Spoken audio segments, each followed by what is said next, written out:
Hey, Internet friends. With all that's happening in the world, I wanted to report on something so it wouldn't get buried. No pun intended. Basically, it's a bad time to be a cryptocurrency billionaire, and something really strange is going on. In previous videos, we covered the fall of Sam Bankman-Fried's FTX empire and whether it was an organic happenstance or a controlled demolition.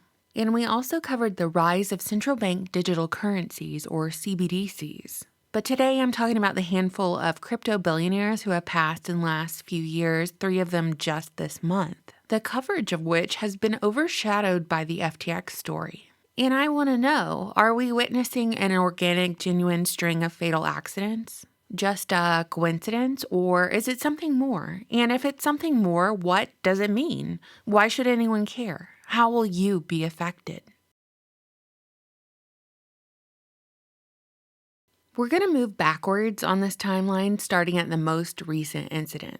It was announced this week that 53-year-old Russian billionaire Vyacheslav Taran, the co-founder of Libertex, a cryptocurrency exchange like FTX, had passed alongside his 35-year-old pilot after Taran's helicopter crashed near Monaco. It was reported that another unidentified passenger was supposed to join him on the flight but canceled last minute. Coverage of this story has been limited, yet very interesting to me because Ukrainian press has alleged that Taran was a spy. But so far, I've yet to see these claims substantiated. No citations, no proof, no nothing in these reports where they allege that Taran was linked to the Russian SVR, Foreign Espionage Agency, and was responsible for, quote, laundering Russian funds through a system of cryptocurrency operations, end quote.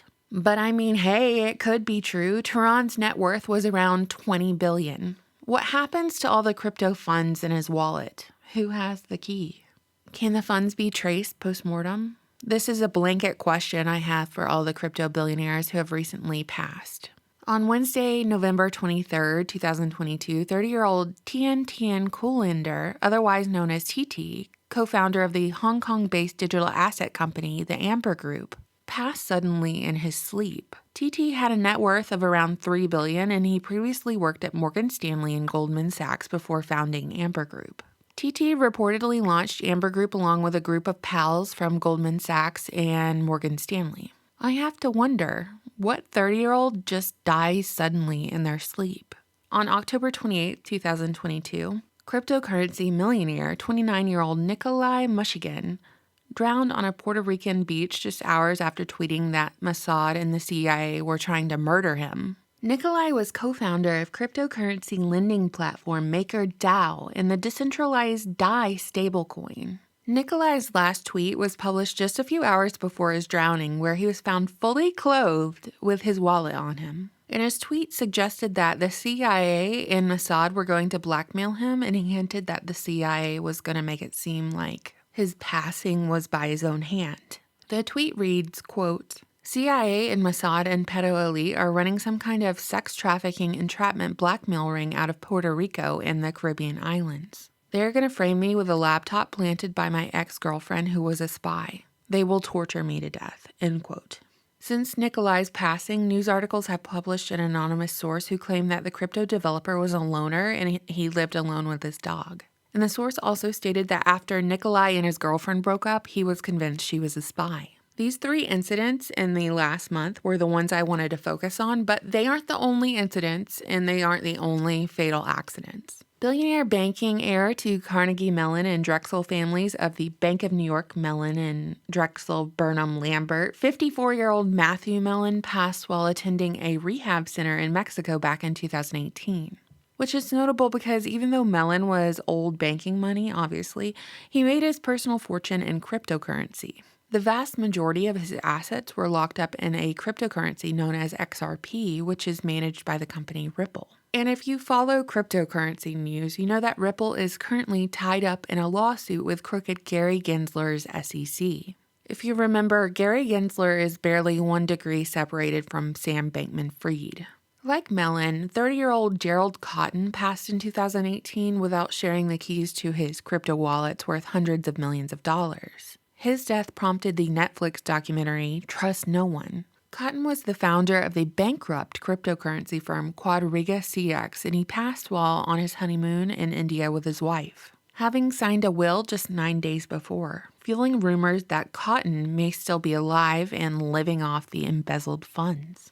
On his honeymoon in India, Cotten complained that his stomach was hurting. He went to the hospital and was diagnosed with traveler's diarrhea. 1 day later, he passed, and no autopsy was ever performed.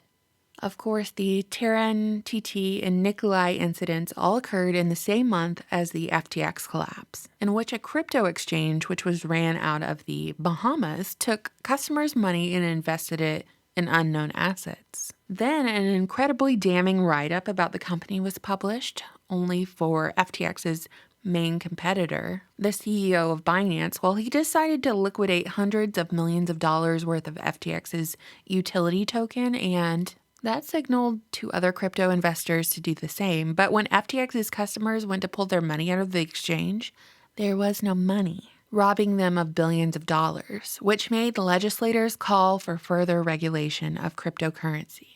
Just announced 2 weeks ago, the New York Federal Reserve has launched their digital dollar pilot program with the big banks, and the National Bank of Ukraine has released their draft for design options for their own CBDC. The Bank of Japan is experimenting with their own CBDC, the digital yen, in tandem with the country's mega banks. And the list goes on of all these countries announcing this in the last month, from the CBDC adoption in Africa to India's e-rupee.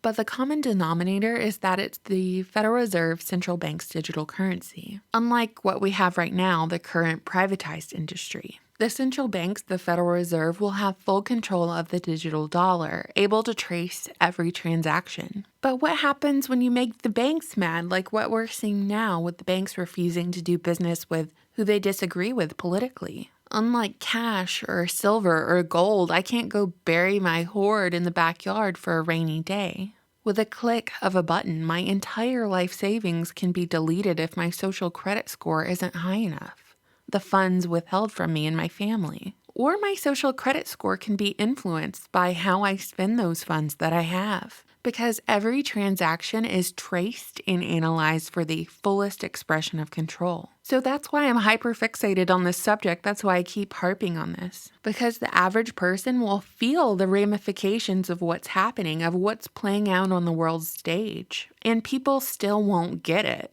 We already have a one world government, a debt slave system, and it was implemented in our country by the creature at Jekyll Island in 1913. The Federal Reserve banking system. We're simply witnessing their next phase of control. But they can't operate without widespread ignorance, useful idiots, and consent. I really can only speculate about what's going on with these crypto billionaires in their untimely passing, if they really even died at all or went into hiding instead. So I turned the question over to you on Twitter. I asked, theories on why crypto billionaires are dying, being killed recently. Welcome to the Tribulation said these billionaires were used to normalize digital currency and they became successful. The World Economic Forum doesn't want any competition. Everyone needs to be ushered onto the CBDC train with no other options available. Chahuapov said, centralization. FTX was needed as the big bad boogeyman. Banks will say, your money is safe with us, and then go bust themselves. After that, central bank digital currencies will be introduced to fight the corruption, which will then be hijacked to become the new empire of money. Liberty Heretic said that the World Economic Forum and intelligence agencies want a monopoly on crypto going forward, so it can be used as global currency linked to social credit system. They can't do that with strong competition who aren't part of the agenda. And finally, Goose Girl said, remember how all those millionaires died on the Titanic right before they set up the Federal Reserve? Yeah, basically the families who would have stood in the way of the creation of the Federal Reserve just happened to be the families who went down with the Titanic. What do you know? What a coincidence. What do you think, internet friends? Is something strange going on with these crypto billionaires? I want to know your thoughts. I always enjoy reading your comments. Thank you so much for watching, subscribing, and supporting my channel on Patreon. Bye.